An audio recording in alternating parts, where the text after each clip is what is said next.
je vais vous parler de magie. Une magie surnaturelle pratiquée de nos jours et même peut-être par l'un de vos voisins. Il y a far longtemps, un homme affirma posséder une grande sagesse et connaître des anciens mystères. Il était un prophète et un grand clairvoyant. Grâce à ses dons extraordinaires, il pouvait déplacer son esprit dans un lieu étrange, un lieu qui s'appelle Akasha. L'Akasha est une sorte d'espace immatériel accessible par clairvoyance, regroupant les savoirs de l'univers, de son passé, présent et futur, et dont seuls les grands initiés, la spiritualité pure, peuvent visiter. Alors, avec ce pouvoir extraordinaire, il avait accès à des savoirs cachés de l'univers, mais aussi à des connaissances mystiques des grands anciens. Alors, il inventa une danse magique qu'il transmit à ses disciples. Cette danse s'appelle Eurythmie. L'eurythmie est un langage magique. Il y a des mouvements précis qui représentent des lettres. En gros, ce n'est rien d'autre qu'un alphabet avec des gestes. Il suffit donc simplement d'écrire des mots avec les bons mouvements. Alors, à quoi ça sert et en quoi est-ce de la magie? Cette danse permettrait de pouvoir communiquer avec des êtres fabuleux, par exemple comme des anges. Nous pouvons aussi demander à des êtres guérisseurs qui nous aident à retrouver la santé, ou bien demander à des êtres élémentaires comme des gnomes ou des ondines d'utiliser leur pouvoir pour changer le goût des plantes et des fruits. Tiens, ça me donne une idée, pas vous? Bon allez, faisons une petite expérience pour tester la prétention de cette danse. Alors, pour commencer, je prends 3 pots identiques, je numérote chacun des pots. Le premier sera destiné à recevoir l'eurythmie. Devant le deuxième, je ferai des gestes incohérents, voire même vilains, et bien sûr tout en y mettant aussi de l'intention.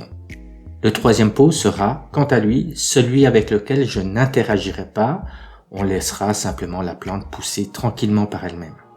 Bon, la recette est simple. On ajoute un peu de terreau dans chacun des pots, puis l'on y dépose les graines, on arrose, et voilà. Notre petite expérience de salon est prête à commencer. Allez, pour l'occasion, ça mérite une petite chanson. Je fais une danse magique, c'est ma vie de rythmiste. Je fais des gestes pour rien, pour fertiliser mon jardin. Je suis planté là, au beau milieu d'un champ de blé, mouvement aérien, je fais des gestes sacrés. Avec cette danse mystique, j'invoque des forces cosmiques. Corps éthérique et anal akashique. À 2 mètres autour de moi, je fais tout pousser. Langage sacré et poudre de fée. Regarde comme je fais plier la nature à ma simple volonté. Je suis un alchimiste des champs de blé. Des champs de blé. Rythmique, ésotérique, tu vois. Je sais changer la matière, transformer cette plante pour qu'elle soit moins amère. Parce que moi, tu sais, j'ai des amis extraordinaires. Des petits êtres élémentaires. Des assistants venus de monde imaginaire. Tu sais, un jour, des X-Men sont même venus me voir. Ils sont repartis en profond désespoir. Ils ont réalisé que moi, j'ai des vrais pouvoirs. Oui, moi aussi, j'ai des super pouvoirs. Et il suffit juste d'y croire. Je dessine des lettres dans le vide, c'est ma danse magique. Je fais des mouvements pour rien, eurythmie de jardin.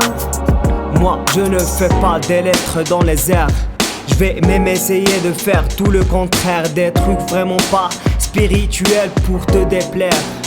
Alors regarde-moi toi, méprisante petite graine. Avec ma haine, je vais changer profond ton ADN. Je vais te montrer à quel point je suis vilain. Mouvement malsain et gesticulation qui ne signifie rien. Je vais semer en toi du fou n'importe quoi. Tu vas vraiment regretter de vouloir pousser. Salamandre brûlée, sylphe déculotté, être élémentaire, traumatisé, rythmique, ésotérique, ondine noyé, gnome décapité, être imaginaire, assassiné. Pour faire l'analyse de cette petite expérience, je vais faire appel à ce que j'ai de plus exigeant chez moi, Je vous présente donc mon chat, qui porte le doux nom de Covid. Allez Covid, choisis bien ton herbe à chat préférée. J'ai reproduit cette expérience par 3 fois. Lorsque l'herbe était suffisamment haute, je présentais à mon chat les 3 pots alignés les uns à côté des autres, et ceci pendant 2 jours. Les 9 jours suivants, je les ai placés à des lieux différents, et chaque jour, je faisais un tournus en les intervertissant à tour de rôle. Alors je n'ai constaté absolument aucune différence significative. Mon chat allait de l'un à l'autre sans préférence aucune. Alors par excès de curiosité, j'y ai moi-même goûté. Ne faites pas ça, hein. Les herbes des 3 pots avaient la même couleur, étaient de la même hauteur, avaient le même croquant et le même goût infect. Inquiétons-nous de ce que nous croyons et ce que nous acceptons de croire, mais aussi des croyances que l'on essaye de nous vendre avec un bel emballage marketing, vantant par exemple le naturel, ou d'anciens savoirs révélés, mystiques ou miraculeux, d'autant plus lorsque cela touche à la santé, la vôtre et celle de vos proches.